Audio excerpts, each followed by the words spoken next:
Hello again. I want to now talk about a producer surplus. So we're going to work our way to this. We've talked about a consumer surplus, which worked with the demand curve. The demand is based off of the consumer. The producer surplus will be based off of the supply curve. So let's get us a supply curve here. If we increase the price point, we will be willing to make more items. So we're going to narrow this down and look at a very specific price point. Let's look at this one I've kind of made a mess of. We'll call it Q of S. And with the price point P of S, not P of S, just PS. It's not a function, it's a point. So sub S.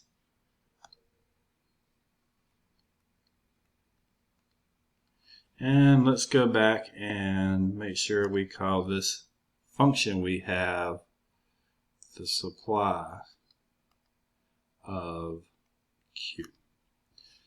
So it's a supply curve, how many items are available, and we're going to talk about the surplus here. Let me take this off. So let's talk about a couple of things. First of all, let's talk about total revenue at this point. So at this point, we're selling the items here at this price, and we're selling this many. So technically, the revenue we bring in is here. So the way the supply curve works is if we have a low price point, we don't want to make that many because we're not making much money. But if we have a high price point, we'd like to make a lot so we can make a lot of money. Now, that doesn't necessarily always fit with the demand. So here, we're talking about this area in the box. So it's just a rectangle, so it's nothing fancy. But it runs from 0 over here on the x-axis over to Q of S. Excuse me, Q sub S. So whatever the quantity we set it. Now, what that is we're going to integrate just like we did the last time, the constant, whatever that price point is, in terms of Q. So basically this is the height of that rectangle, and this is the width from the integration. That's a messy Q.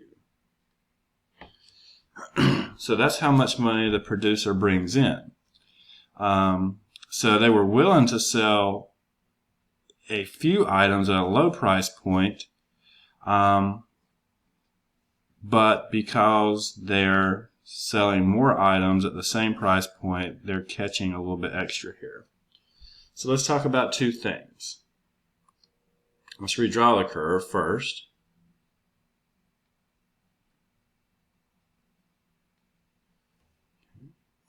Our supply curve.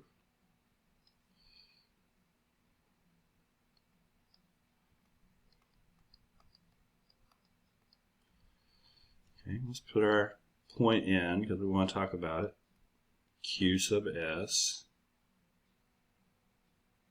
wherever it might be, P sub S. So we've got a set quantity and a set price point. So let's talk about this area down here under the curve.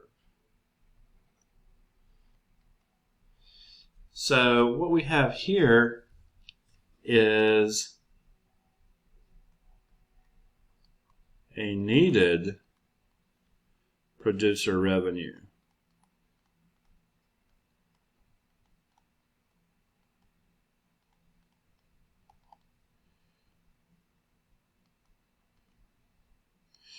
So the producer or the supplier is not going to make this quantity unless they can sell it at this price point.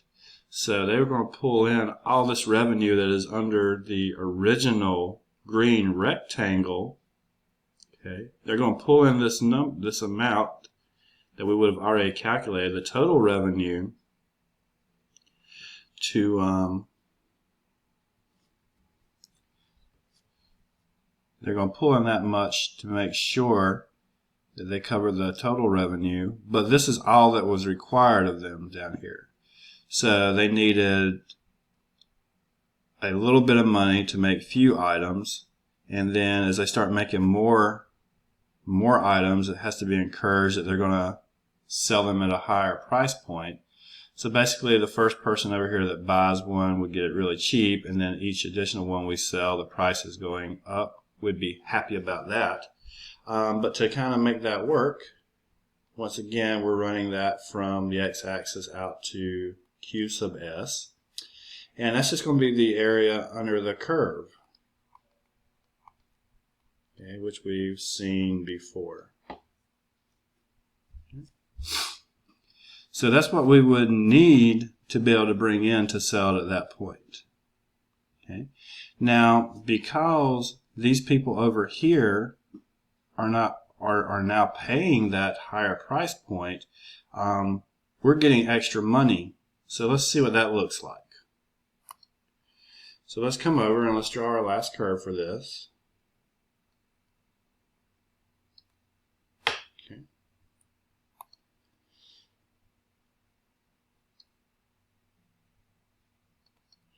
So this is our supply curve still.